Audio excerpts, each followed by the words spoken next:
Nous avons décidé, exactement comme l'an passé, et à peu près quasiment aux mêmes dates, à quelques jours près, de reporter le paiement des comptes de taxes.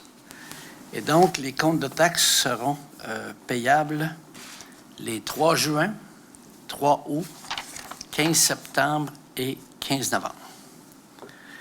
Ça n'a pas d'impact budgétaire parce que nous avions prévu cette éventualité-là et on a pris la décision dans les derniers jours et on l'a voté ce matin.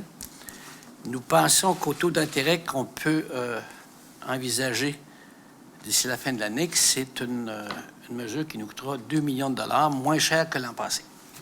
Mais le risque global était inclus dans le budget 2021 qui a été voté en décembre. Ceci dit, nous avons quand même décidé de transmettre les comptes de taxes. Et pourquoi?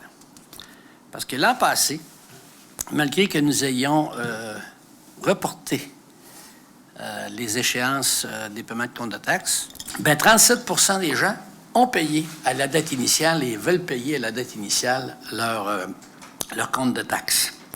Et à peu près 13% des gens nous ont envoyé des chèques postdatés et n'ont pas demandé de changer les dates, puis on a pris sur nous la décision de retarder l'encaissement, ce qui veut dire qu'il y a 50%, un contribuable sur 2, qui, malgré les reports de taxes l'an passé, voulait payer à la date initiale prévue, parce que dans son budget, c'est comme ça.